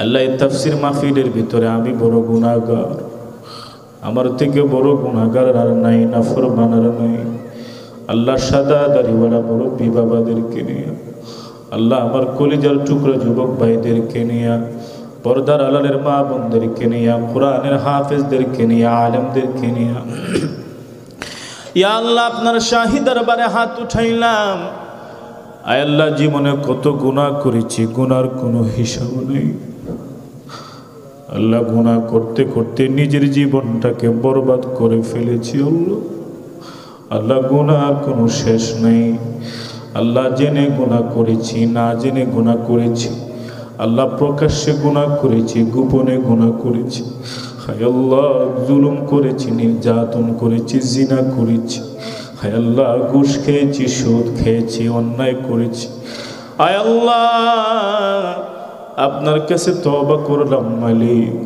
আর গুনাহ করব না আর নামাজ ছাড়ব না আর আপনার নাফরমানি করব না মেহেরবানি করে আমাদের জীবনের সমস্ত গুনাহ খাতা আপনি মাফ করে দেন রব্বুল আলামিন আল্লাহ জীবনে যত গুনাহ করেছি তওবা করলাম আর গুনাহ করব না আল্লাহ মেহেরবানি করে আমাদেরকে মাফ করে দেন আল্লাহ মেহেরবানি করে আমাদেরকে মাফ করে দেন আল্লাহ মেহেরবানি করে আমাদেরকে মাফ করে দেন আল্লাহ সাদা দাড়িওয়ালা মুরব্বীদেরকে নিয়ে আপনার নবী বলছেন কোন সাদা দাড়িওয়ালা মুরব্বী যখন আল্লাহর কাছে হাত তুলে আল্লাহ তাআলা তার হাত কানা ফিরাইয়া দিতে বলে লজ্জা বোধ করে হায় আল্লাহ কত মুরব্বী বাবাদেরকে নিয়ে হাত উঠাইলাম আল্লাহ কত দিনদার যুবক ভাইদেরকে নিয়ে হাত উঠাইলাম জানি না কার হাত কানা আপনার কাছে পছন্দ হয় মেহেরবানি করে তার হাতের উসিলা করে আমাদের জীবনের সব গুনাহ খাতা আপনি মাফ করে দেন রব্বুল আলামিন আমাদের বাবা মা দাদা দাদি নানা নানি শ্বশুর শাশুড়ি খানদানের ভিতরে আল্লাহ যারা কবরবাসী হয়ে গেছে আল্লাহ বিশেষ করে আমাদের মা কলিজার টুকরা মা জানি না কারা ইতিম আল্লাহ জানি না কারা ইতিম আল্লাহ কারা জানি না মা হারা বাবা হারা আল্লাহ অনেক মানুষ ঘরের মধ্যে গিয়ে মা ডাকতে পারবে না আল্লাহ কত মানুষ ঘরের মধ্যে গিয়ে বাবা ডাকতে পারবে না ও আল্লাহ যেই বাবা মা এত কষ্ট করে আমাদেরকে বড় করলেন এত আদর সোহাগ দিয়ে আমাদেরকে লালন করলেন রব্বির হামহুমা কামা রব্বায়ানি সগীরা আল্লাহ মেহেরবানি করে আমাদের আব্বা আম্মাকে আপনি মাফ করে দেন আয় আল্লাহ মেহেরবানি করে আমাদের আব্বা আম্মাকে মাফ করে দেন আল্লাহ আমাদের বাবা মাকে আপনি কবরে আযাব দিয়েন না আল্লাহ আমাদের বাবা মাকে আপনি কবরে আযাব দিয়েন না আল্লাহ আমাদের বাবা মাকে আপনি জাহান্নামের আগুনে জ্বালায়েন না ইয়া আল্লাহ আমরা তো গুনাহগার করতে করতে নিজের জীবনটাকে বরবাদ করে ফেলতেছি আল্লাহ। আল্লাহ বাবা মার সামনে কবরে দাঁড়াই, কবরের সামনে দাঁড়াই না, দিন যায় রাত যায়, মাসের পর মাস যায়, বছরের পর বছর যায়, আল্লাহ বাবা মার কবরের সামনে দাঁড়ায় সূরা ইখলাস পাঠ করি না আল্লাহ। বাবা মার কবরের সামনে দাঁড়ায় আল্লাহ, বাবা মার কবরের সামনে দাঁড়ায় তাদের রূহের উপরে সওয়াব পাঠানোর তৌফিক দান করুন আল্লাহ। ও আল্লাহ মেহেরবানি করে আমাদের বাবা মাকে আপনি মাফ করে দেন। আয় আল্লাহ তাদের কবরকে আপনি জান্নাতের বাগান বানায়া দেন। হায় আল্লাহ কবরের মধ্যে কোনো আযাব হয়ে থাকলে আযাবগুলো হটাই আনেন আল্লাহ। হায় আল্লাহ আমাদের বাবা মাকে আপনি মাফ করে দেন। আমাদের দাদা দাদি কত মায়ার মানুষ দুনিয়ার মধ্যে নাই, সবাইকে মাফ করে দেন আল্লাহ। একদিন আমরাও কবরে চলে যাব আল্লাহ, একদিন আমরাও মাটির নিচে থাকবো। হায় আল্লাহ মৃত্যুর আগে আগে তওবা করে কবরে যাওয়ার তৌফিক দান করুন। জাহান্নামের আসামি বানাই আপনি কবরে নিয়েন না আল্লাহ। জাহান্নামের আসামি বানাই আপনি কবরে নিয়েন না আল্লাহ। জাহান্নামের আগুন সহ্য করার কোনো ক্ষমতা আমাদের নাই। ও আল্লাহ দুনিয়ার আগুন সহ্য করতে পারি না, জাহান্নামের আগুন কিভাবে সহ্য করব মালিক? আয় আল্লাহ মেহেরবানি করে আমাদেরকে মাফ করে দেন। মৃত্যুর আগে আগে তওবা করে কবরে যাওয়ার তৌফিক দান করেন আল্লাহ। মানুষের হক মাইরা থাকলে হক আদায় করার তৌফিক দান করেন। মানুষের কষ্ট দিয়ে থাকলে মাফ চাওয়ার তৌফিক দান করেন আল্লাহ। মেহেরবানি করে আমাদেরকে মাফ করে দেন। ও আল্লাহ মেহেরবানি করে আমাদেরকে মাফ করে দেন। ও আল্লাহ মৃত্যুর আগে আগে তওবা করে কবরে যাওয়ার তৌফিক দান করেন। আয় আল্লাহ আমার পর্দার আড়ালের মা বোনদেরকে আপনি মাফ করে দেন আল্লাহ। মেহেরবানি করে সবার নেক হায়াত আপনি বানায়া দেন আল্লাহ। সবাইকে দিনদার পর্দানশীল আপনি বানায়া দেন আল্লাহ। সকলের নেক হায়াত আপনি বানায়া দেন আল্লাহ। আমার মা বোনদেরকে আল্লাহ মেহেরবানি করে জাহান্নামের আগুন থেকে বাঁচার তৌফিক দান করেন আল্লাহ। রাব্বুল আলামিন এই এলাকার কত যুবক আল্লাহ কলিজার টুকরা যুবক ভাইগুলো মারকো কত কষ্ট করে আল্লাহ, তাদের মতো কত যুবক অবৈধ পথে চলে গুনাহ করে নাফরমানি করে, কিন্তু আমার এই কলিজার টুকরা যুবক ভাইগুলা নেক আমল করতেছে আল্লাহ, ভালো কাজ করতেছে আল্লাহ। মেহেরবানি করে তাদের নেক আমলগুলো আপনি কবুল করে নেন আল্লাহ। তাদেরকে আপনি দিনদার নামাজি বানাইয়া দেন আল্লাহ। তাদেরকে দিনের উপরে চলার তৌফিক দান করেন আল্লাহ। আমার যুবক ভাইগুলোকে নামাজি বানাইয়া দেন আল্লাহ। দিনের অতন্দ্র বীর বানাইয়া দেন আল্লাহ। দিনের অতন্দ্র প্রহরী বানাইয়া দেন ইয়া আল্লাহ। আমাদেরকে আল্লাহ ইমানে আল্লাহ ইমানের উজ্জীবিত হওয়ার তৌফিক দান করেন আল্লাহ। ইমানের নূরে আলোকিত হওয়ার তৌফিক দান করেন আল্লাহ রাব্বুল আলামিন। আল্লাহ যারা এই তাফসির মাহফিল আয়োজন করলেন আল্লাহ সকলের দানকে আপনি কবুল করে নেন। যারা লাইট দিলেন, প্যান্ডাল দিলেন, মাইক দিলেন, টাকা দিলেন, পয়সা দিলেন, শ্রম দিলেন আল্লাহ সকলের দানকে আপনি কবুল করে নেন আল্লাহ। আমার এই বাজারের ব্যবসায়ী ভাইদেরকে আপনি কবুল করে নেন আল্লাহ। হালাল ইনকাম করার তৌফিক দান করেন আল্লাহ। হালাল ইনকাম করার তৌফিক দান করেন আল্লাহ।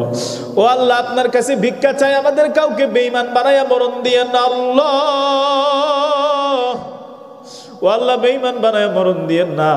মেশকাত শরীফের হাদিসে পড়েছি অনেক মানুষ অনেক ইমানদার সারা জীবন ইমান ধরে আল্লাহ ইমান আনবে, নামাজ পড়বে, রোজা রাখবে, কিন্তু মৃত্যুর কিছুদিন আগে বেঈমান হয়ে মারা যাবে। আবার অনেক মানুষ সারা জীবন গুনাহ করবে, মৃত্যুর কিছুদিন আগে আল্লাহ ইমানদার হয়ে মারা যাবে। ও আল্লাহ আমাদের কাউকে আপনি বেঈমান বানায়া মরণ দিয়েন না আল্লাহ। আল্লাহ বেঈমান বানায়া মরণ দিয়েন না আল্লাহ। আল্লাহ বেঈমান বানায়া মরণ দিয়েন না আল্লাহ। আল্লাহ আমাদেরকে ইমানের হালতে মরণ দান করেন আল্লাহ। আমাদের গুনার যে অবস্থা, আমাদের ইমানের যে অবস্থা, শয়তান ঝট করে হুট করে ধোঁকা দিয়ে ফেলবে, বেঈমান বানায়া ফেলবে আল্লাহ। আমাদের কাউকে আপনি বেঈমান বানায়া মরণ দিয়েন না আল্লাহ। আপনি ছাড়া আমাদের কেউ নাই। আপনি যদি সাহায্য না করেন, মায়া না করেন, ইমান নিয়ে মরতে পারবো না আল্লাহ। ঈমান নিয়ে মরার জন্য আপনার সাহায্য চাই। রব্বানা ইন্নানা আমান্না ফাগফির লানা ওয়া কাফির আন্না সাইয়্যাতিনা ওয়া তাওয়াফফানা মা'আল আবরার ওয়া তাওয়াফফানা মা'আস সালিহিন ওয়া তাওয়াফফানা মা'আল মুত্তাকিন ওয়া তাওয়াফফানা মা'আল মুত্তাকিন ওয়া তাওয়াফফানা মা'আশ শুহাদা ওয়া তাওয়াফফানা মা'আন নাবিয়িন ওয়া তাওয়াফফানা মা'আল মুরসালিন। আল্লাহ আমাদের মৃত্যু আমাদের হাসর আল্লাহ শহীদদের সাথে করে দেন। ইয়া আল্লাহ শহীদদের সাথে শহীদদের কাতারে আমাদেরকে দাঁড় করাইয়া দেন আল্লাহ। হাসরের ময়দানে নবীদের কাতারে আমাদেরকে দাঁড় করাইয়া দেন আল্লাহ। ঈমানদারদের কাতারে দাঁড় করাইয়া দেন আল্লাহ। আল্লাহ গুনাহ থেকে নিজেকে যেন পবিত্র বানায় মরতে পারি সেই তৌফিক দান করেন আল্লাহ।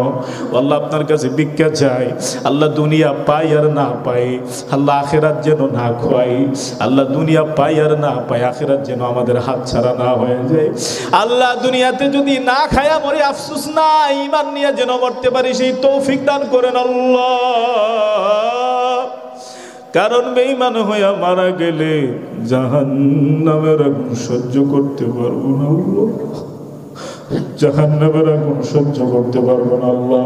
আল্লাহ আমাদের সকলের দোয়াকে আপনি কবুল আর মঞ্জুর করে নেন আল্লাহ, আমাদের দোয়াকে আপনি কবুল আর মঞ্জুর করে নেন। রব্বানা আতিনা ফিদ দুনিয়া হাসানাতাও ওয়া ফিল আখিরাতি হাসানাতাও ওয়া কিনা আযাবান নার।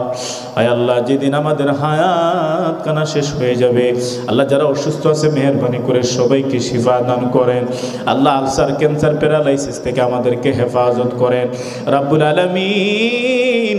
অনেক মানুষ আছে অসুস্থ, মেহেরবানি করে আপনি শিফা দান করেন আল্লাহ।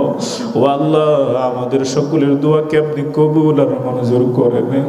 হায় আল্লাহ জানি না এইখানের মধ্যে কারা হাত কানা আপনার কাছে পছন্দ হয়, তার হাতের উসিলা করে আমাদের দোয়াকে আপনি কবুল আর মঞ্জুর করে নেন। যেদিন আমাদের হায়াত কানা শেষ হয়ে যাবে মেহেরবানি করে জীবনের শেষবারের মতো আমাদের সকলের মুখের মধ্যে আপনার পবিত্র কালিমা জারি করে দিয়েন, লা ইলাহা ইল্লাল্লাহু মুহাম্মাদুর রাসূলুল্লাহ।